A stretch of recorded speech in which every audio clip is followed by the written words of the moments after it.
नमस्कार। लक्ष्य online class में आप सभी का स्वागत है।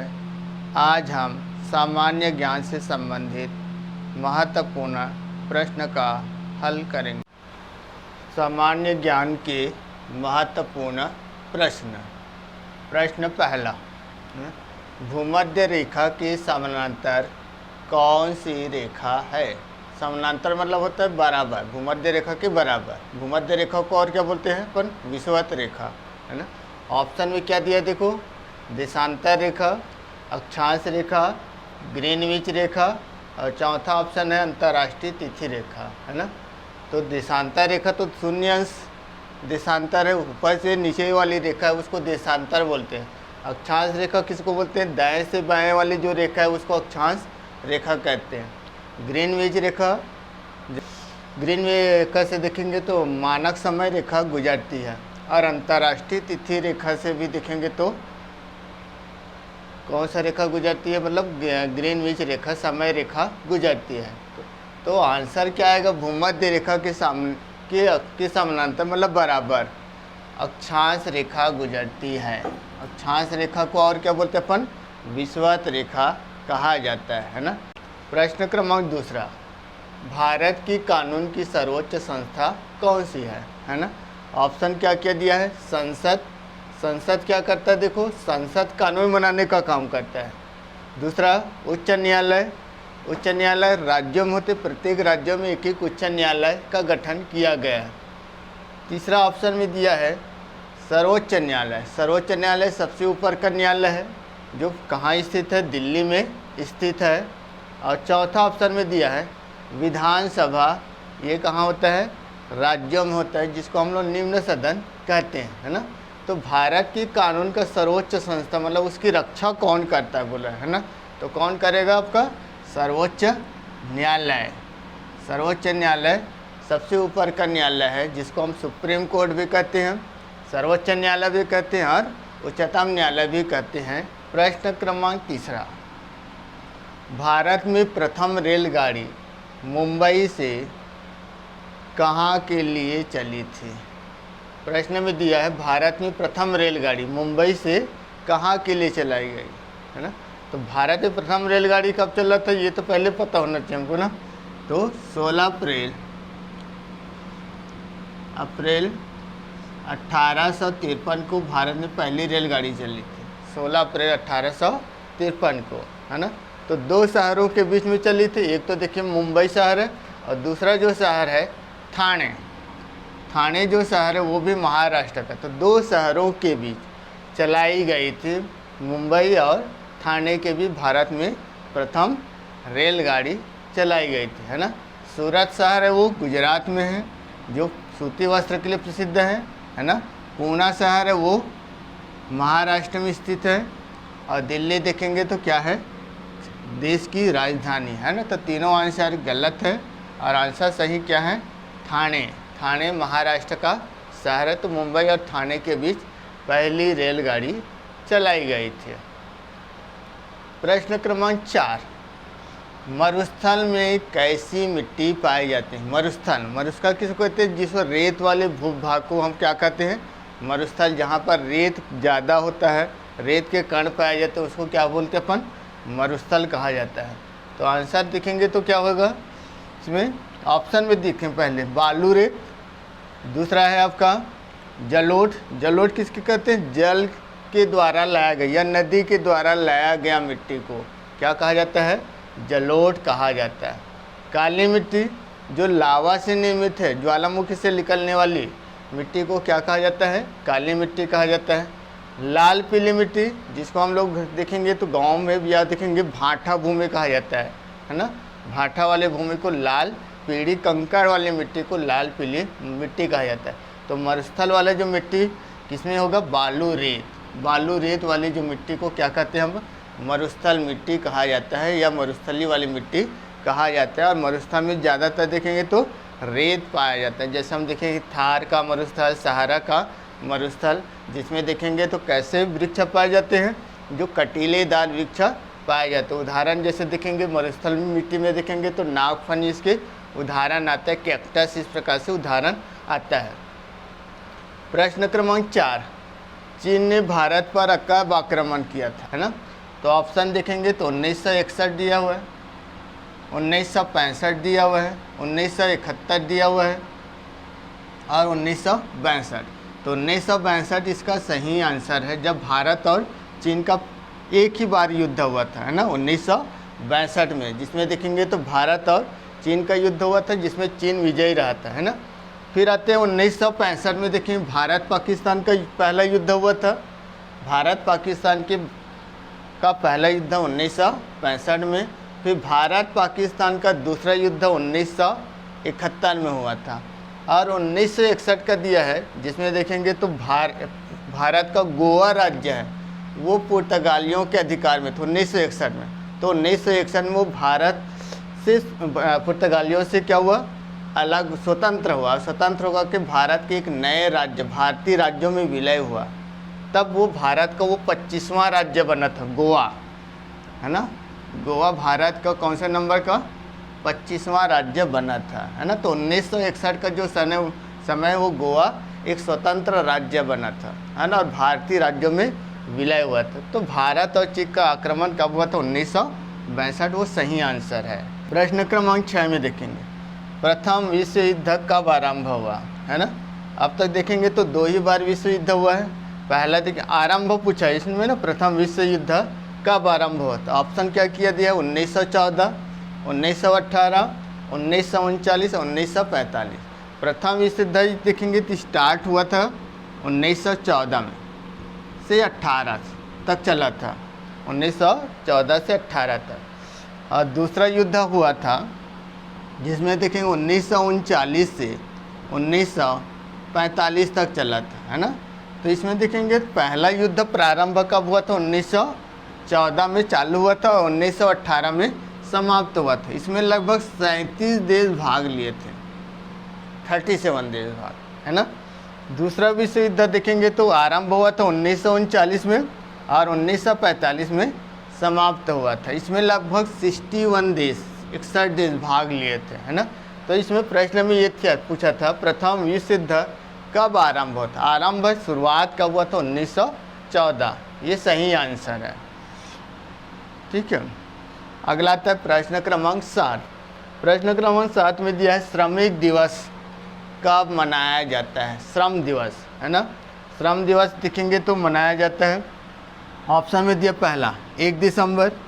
1 दिसंबर को क्या मनाया जाता है, एड्स दिवस के रूप में मनाया जाता है, HIV दिवस के रूप में मनाया जाता है। 8 मार्च को देखेंगे तो महिला दिवस के नाम से जाना जाता है, मनाया जाता है। 1 मई को श्रमिक दिवस मनाया जाता है, श्रम दिवस के रूप में मनाया जाता है। और 22 अप्रैल को देखेंगे तो पृथ्वी दिवस के रूप में मनाया जाता है ना। तो श्रमिक दिवस कब मनाया जाता है, 1 मई को हर साल श्रम दिवस मनाया जाता है, श्रमिक दिवस मनाया जाता है ना। का राज्यपाल की नियुक्ति कौन करता है। राज्यपाल कहाँ होते हैं, राज्यों में होते हैं। प्रत्येक राज्यों में एक एक राज्यपाल की नियुक्ति होता है, इसका चुनाव होता नहीं, नियुक्ति होता है। तो नियुक्ति कौन करता है बोले, है ना। और देखेंगे राज्यपाल क्या होता है, एक नाम मात्र कार्यपालिका होता है राज्य में। वास्तविक कार्यपालिका तो देखेंगे प्रधानमंत्री या मुख्यमंत्री होता है ना। तो राज्यपाल की नियुक्ति कौन करता होगा। ऑप्शन में क्या दिया, प्रधानमंत्री। तो प्रधानमंत्री तो नहीं करता है, राष्ट्रपति करता है ना। राज्यपाल की नियुक्ति कौन करता है, राष्ट्रपति करता है।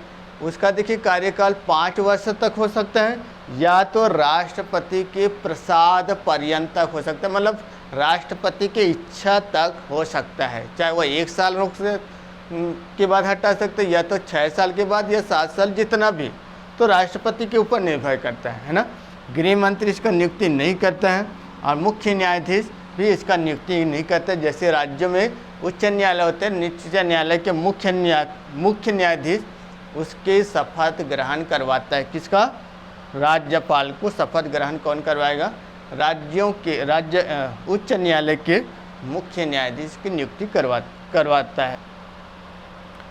अगला प्रश्न क्रमांक 9, गणतंत्र दिवस कब मनाया जाता है। गणतंत्र दिवस को लिखते हैं रिपब्लिक डे, या इसको संविधान दिवस कहा जाता है। तो ऑप्शन में क्या क्या दिया है, संविधान लागू होने के कारण, दूसरा देखेंगे आज़ादी मिलने के कारण। आज़ादी देखेंगे तो आपका किस कारण से देखेंगे, स्वतंत्रता को बोलते हैं। तो स्वतंत्रता देखेंगे कब मिला था, 15 अगस्त को मनाया जाता है ये। और जवाहरलाल का जन्मदिन के कारण देखें तो ये तो आपका 14 नवंबर को होता है, बाल दिवस के रूप में, है ना। तो गणतंत्र दिवस क्यों मनाया जाता है, संविधान लागू होने के कारण, है ना, जिसको रिपब्लिक डे। वहीं से देखेंगे तो 26 जनवरी 1950 को भारतीय संविधान क्या हुआ है, लागू हुआ है ना। तो गणतंत्र दिवस क्यों मनाया जाता है, संविधान लागू होने के कारण 26 जनवरी को, है ना। सिखों के प्रथम गुरु कौन थे, सिखों के, है ना, सिखों के प्रथम गुरु कौन थे। पहला ऑप्शन में दिया अर्जुन देव, दूसरा है आपका गुरु नानक, तीसरा है गुरु गोविंद सिंह और चौथा है गुरु रामदास, है ना। तो अर्जुन देव ने देखेंगे तो स्वर्ण मंदिर का निर्माण करवाया था।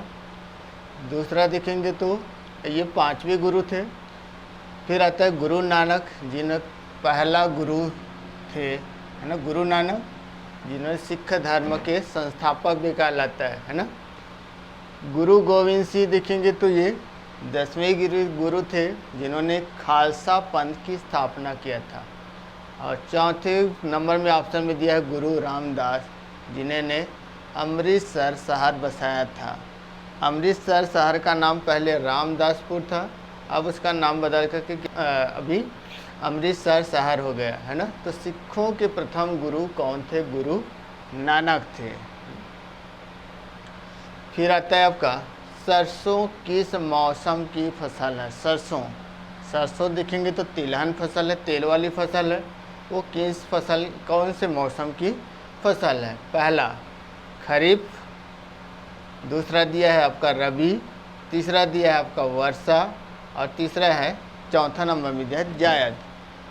खरीफ फसल देखेंगे तो बरसात के मौसम में बोए जाने वाली जो मौसम है, खरीफ का जो फसल बोया जाता है वो जून जुलाई से बो करके अक्टूबर नवंबर में काटा जाता है, उसको खरीफ फसल बोलते हैं, जिसके लिए हमको पर्याप्त मात्रा में पानी की आवश्यकता पड़ती है। दूसरा देखेंगे तो रबी का फसल अक्टूबर नवंबर में बो करके मार्च अप्रैल में काट लिया जाता है, उसको रबी की फसल कहा जाता है ना। तो रबी का जो फसल में आएगा कौन सा, सरसों का फसल, जो अक्टूबर नवंबर में बोएंगे, है ना, जो शीतकालीन के साथ साथ ग्रीष्मकालीन फसल भी कहलाता है। ठीक, फिर वर्षा में तो वो देखिए वर्षा ऋतु है। और चौथा नंबर में देखेंगे तो जायद, जायद फसल किसको बोलते हैं, ग्रीष्म काल में बहुत बहुत कम समय में आने वाली फसल को क्या कहा जाता है, जायद फसल कहा जाता है। जायद फसल किसको कहेंगे, जैसे उदाहरण में क्या आता है, तरबूज, खरबूज, ककड़ी, है ना, इस प्रकार की जो फसल है वो जायद फसल में आता है ना। तो रबी के फसल में देखेंगे सरसों फसल है, जिसमें चना भी आ सकता है रबी के फसल में, गेहूं भी आ सकता है, मटर भी आ सकता है ना।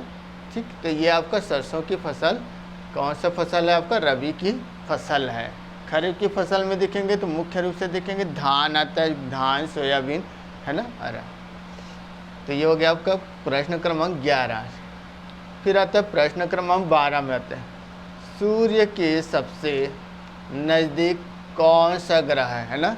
जैसे देखेंगे सूर्य एक तारा का है ना, सूर्य एक नहीं, और सूर्य देखेंगे तो गैसीय गोल है, जिसमें देखेंगे तो हाइड्रोजन और हीलियम दो गैसों की प्रधानता पाया जाता है ना। तो सूर्य के देखेंगे सबसे नज़दीक मतलब पास का ग्रह में देखेंगे तो कौन सा होगा, बृहस्पति का नाम ऑप्शन में दिया है, शुक्र दिया है, शनि दिया और बुध। तो बुध देखेंगे सूर्य के सबसे नज़दीक है, पास में है ना, जो सूर्य का चक्कर लगाने में उसको मात्र 88 दिन का समय लेता है। बुध मरकरी, है ना, मरकरी ग्रह है वो सूर्य के सबसे नज़दीक है, जो 88 दिन में पार करता है ना। बृहस्पति देखेंगे तो सबसे बड़ा ग्रह है, जो सूर्य से तो बहुत दूर पर है ना। शुक्र भी एक ग्रह है, जिसमें देखेंगे तो ये शुक्र पृथ्वी के सबसे समीप है। शनि देखेंगे तो दूसरा सबसे बड़ा ग्रह है, बृहस्पति देखेंगे सबसे बड़ा ग्रह में आता है, शनि दूसरा सबसे बड़ा ग्रह में आता है, बुध सबसे छोटा ग्रह में आता है। तो सूर्य के सबसे नज़दीक ग्रह कौन सा है, आपका बुध ग्रह है, जो सबसे नज़दीक है, पास है, जो बहुत कम समय में इसका चक्कर लगाता है, किसका, सूर्य का, है ना। सबसे ज़्यादा समय में चक्कर लगाने वाला कौन है? वरुण, है ना, जिसको लगभग 164 वर्ष का समय लगता है। फिर आता है प्रश्न क्रमांक 13, विश्व का सबसे विशाल मरुभूमि। विशाल मरुभूमि का मतलब मरुस्थल वाला भूभाग कौन सा है? ऑप्शन में देखो, विशाल मतलब होता है बड़ा, बड़ा मरुस्थल कौन सा है? जिसमें दिखा है नाम, सहारा का मरुस्थल, थार का मरुस्थल, गोबी का मरुस्थल, गिब्सन का मरुस्थल। तो विश्व में देखिए सबसे बड़ा का मरुभूमि मरुस्थल वाला भूभाग है तो वो आपका सहारा है, सहारा का मरुस्थल, है ना। सहारा का मरुस्थल ये आपका उत्तर पश्चिमी अफ्रीका महाद्वीप में स्थित है ना, वो सबसे बड़े मरुस्थल है।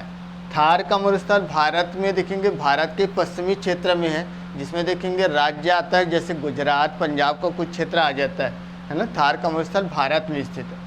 गोबी का मरुस्थल देखेंगे तो एशिया महाद्वीप में 2 देश में स्थित है, मंगोलिया और चीन देश में स्थित है। तो एशिया महाद्वीप का बड़ा मरुस्थल गोबी का दिया मरुस्थल होगा। और गिब्सन का जो मरुस्थल है 4थे नंबर में ऑप्शन दिया हुआ है, वो ऑस्ट्रेलिया में स्थित है ना, ऑस्ट्रेलिया देश में स्थित गिब्सन का मरुस्थल। तो इस तरह से देखेंगे ऑप्शन में क्या आएगा? सहारा का मरुस्थल, जो विश्व का सबसे विशाल मतलब बड़ा मरुस्थल है, मरुभूमि है सहारा का मरुस्थल, अफ्रीका महाद्वीप। फिर आता है अगला प्रश्न क्रमांक 14, दिलवाड़ा मंदिर। दिलवाड़ा मंदिर कहाँ पर स्थित है? दिल में ऑप्शन क्या दिया है आपका? श्रवण बेलगोला, ये तो देखेंगे तो आपका कर्नाटका में है, गोमतेश्वर का मंदिर स्थित है यहाँ पर, है ना, बाहुबली का। दूसरा दिया आपका मैकाल पर्वत श्रेणी। मैकाल पर्वत श्रेणी देखेंगे तो छत्तीसगढ़ में स्थित है, छत्तीसगढ़ महाराष्ट्र के बीच में है। इंदौर एक शहर है। और चौथा दिया है माउंट आबू पर्वत। आबू पर्वत होता है माउंट आबू पर्वत।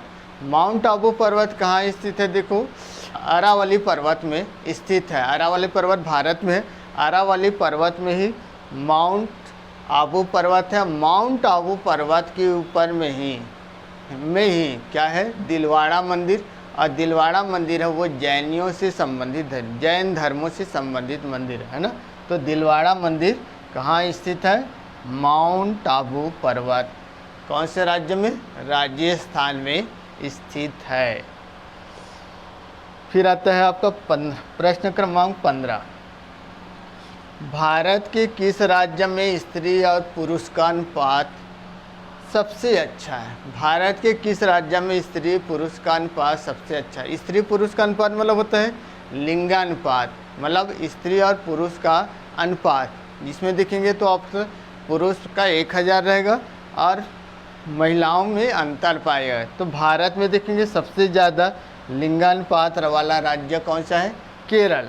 इसमें देखेंगे ऑप्शन क्या रहेगा? जैसे आपका केरल में 1000 पुरुष में 1084 महिलाएं हैं, मतलब देखेंगे पुरुषों से ज़्यादा महिलाओं की संख्या है।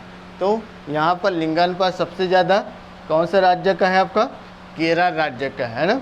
फिर आपका देखेंगे तमिलनाडु का आता है 996 1000 रन पर।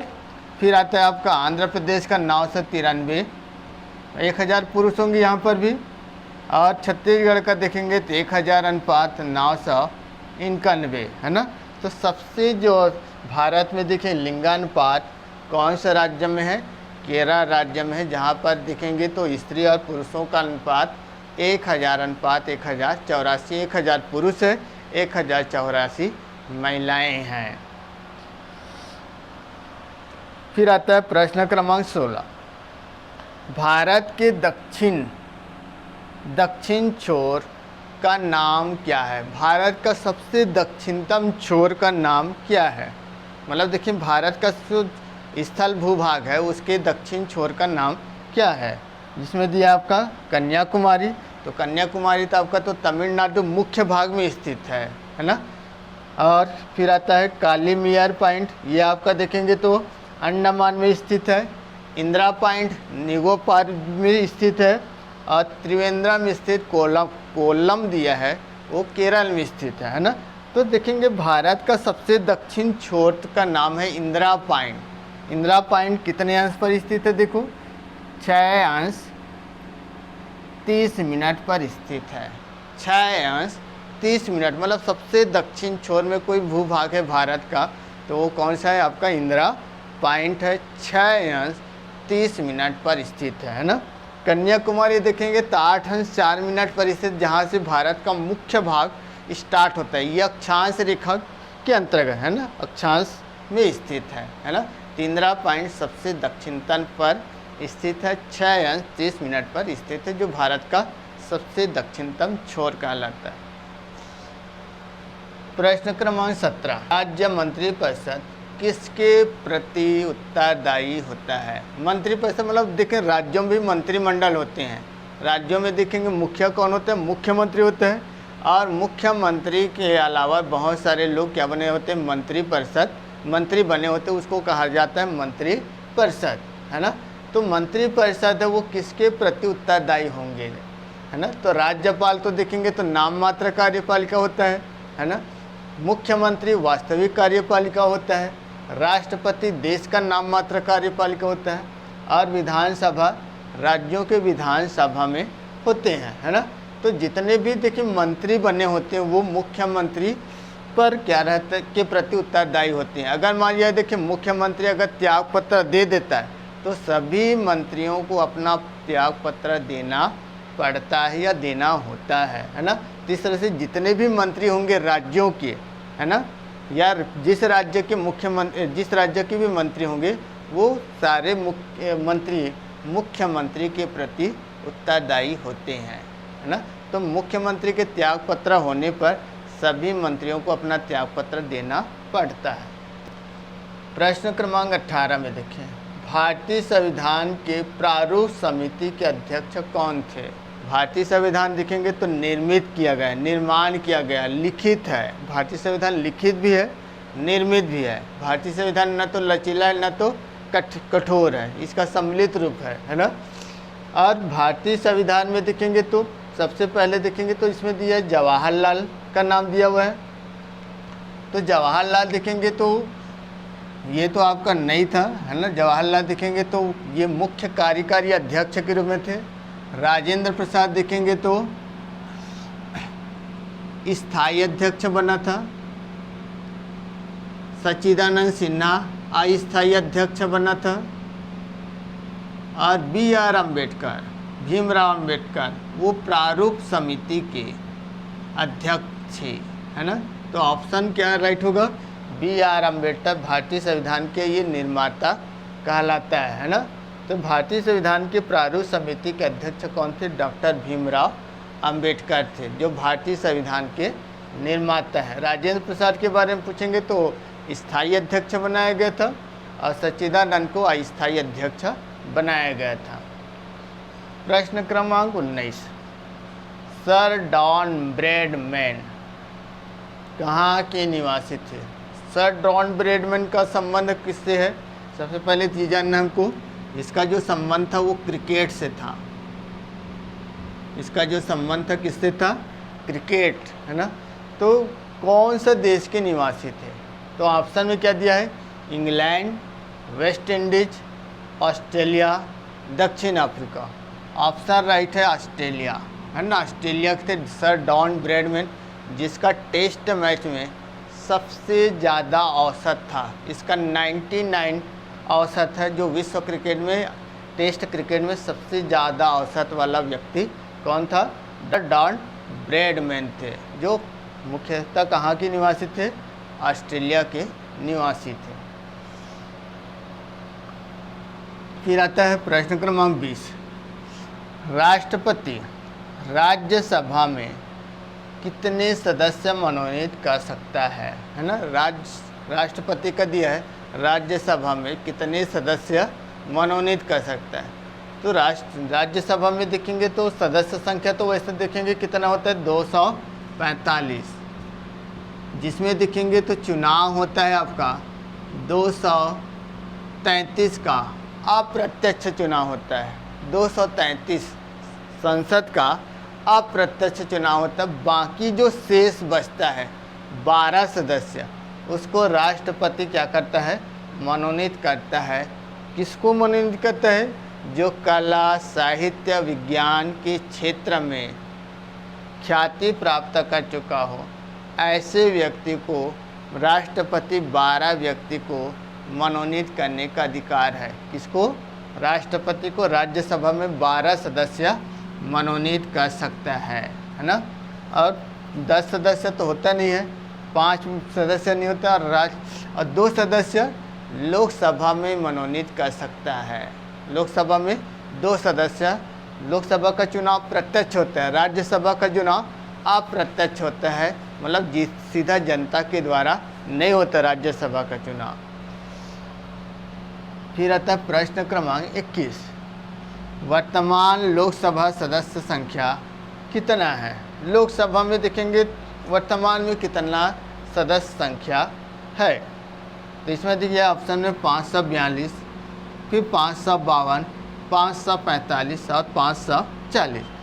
तो देखेंगे 545 इसका सही आंसर है। 545 में देखेंगे प्रत्यक्ष जनता के द्वारा होंगे, प्रत्येक राज्यों से इसका चुनाव होगा, केंद्र शासित प्रदेशों से भी इसका चुनाव होता है, और लोकसभा सदस्य 143 सदस्य का चुनाव प्रत्यक्ष होता है। प्रत्यक्ष मतलब जनता के द्वारा होता है। जैसे देखें सबसे ज़्यादा लोकसभा सीट कौन सा राज्य का? उत्तर प्रदेश में 80। इस तरह से पूरे भारत के 28 राज्य और 8 केंद्र शासित प्रदेश हैं, उसमें से 543 का चुनाव होता है। 2 सदस्य होता है राष्ट्रपति के द्वारा मनोनीत किया जाता है। इस तरह से 545 सदस्य होते हैं। लोकसभा में अधिकतम सदस्य इसी में देख सकते हैं कितना हो सकता है, 552। कि वर्तमान का पूछा है तो वर्तमान में कितने सदस्य हैं? 545 सदस्य हैं। प्रश्न क्रमांक अगला 22वां देखें, चार मीनार किस शहर में स्थित है? चार मीनार देखेंगे तो कहाँ स्थित है? जयपुर तो गलत है, आंसर होगा हैदराबाद, आंध्र तेलंगाना में स्थित है। तो चार मीनार हैदराबाद में स्थित है ना। जयपुर देखेंगे पिंक सिटी के नाम से जाता है, जंतर मंतर स्थित है। बंगलोर देखेंगे तो कर्नाटक में है। बंगलोर देखेंगे तो इसको space city, science city, electronic city, बगीचों के शहर के नाम से प्रसिद्ध है। मुंबई भी देखेंगे तो महाराष्ट्र का शहर है, जहाँ पर देखेंगे तो गेटवे ऑफ इंडिया स्थित है ना। भारत की आर्थिक राजधानी के नाम से प्रसिद्ध है। तो चार मीनार किस शहर में स्थित है? तो हैदराबाद तेलंगाना में स्थित है। प्रश्न अगला, चीन की राजधानी कहाँ पर है? चीन देश की राजधानी देखें, चीन देखेंगे तो जनसंख्या में विश्व का सबसे बड़ा देश है ना। जहाँ पर देखेंगे तो जनसंख्या देखेंगे सबसे ज़्यादा जनसंख्या, उसकी राजधानी पूछा है। चीन की राजधानी क्या है? बीजिंग। और नेपिदा किस देश की राजधानी है? म्यांमार की राजधानी नेपिदा है। टोक्यो जापान की राजधानी है। थिम्पू भूटान की राजधानी है ना। तो पूछा है चीन की राजधानी कहाँ पर है? चीन की राजधानी बीजिंग है। प्रश्न अगला, राष्ट्रपति पद के लिए कम से कम कितनी आयु होना चाहिए? राष्ट्रपति पद के लिए, राष्ट्रपति जब चुनाव होता है उसके उम्मीदवार के लिए कितनी आयु होनी आवश्यक है, होनी चाहिए, है ना। ऑप्शन में दिया आपका 25 वर्ष। 25 वर्ष देखेंगे तो किसके लिए होगा? लोकसभा के लिए होता है, विधानसभा। दूसरा दिया आपका 30 वर्ष देखेंगे तो राज्यसभा और विधान परिषद के लिए है। तीसरा देखा ऑप्शन में दिया है 35 वर्ष राष्ट्रपति और राज्यपाल दोनों के लिए है।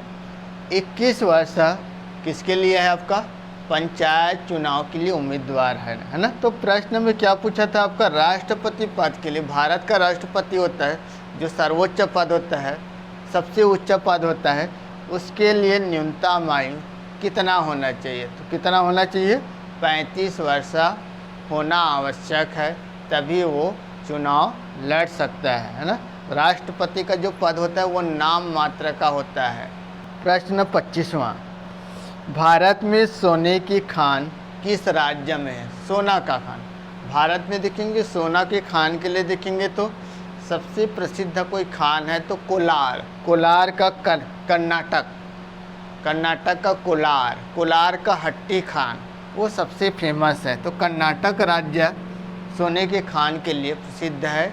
आंध्र प्रदेश में देखेंगे तो कोहिनूर हीरा के लिए प्रसिद्ध है। मध्य प्रदेश देखेंगे तो आपका तांबा बॉक्साइट के लिए प्रसिद्ध है। असम देखेंगे तो आपका तेल के लिए, प्रथम तेल उत्पादक के लिए प्रसिद्ध है, जैसे डिगबोई है ना। तो देखेंगे भारत में सोने की खान किस राज्य में दिया है, तो कर्नाटक का कोलार हट्टी का खदान सबसे प्रसिद्ध खदान है।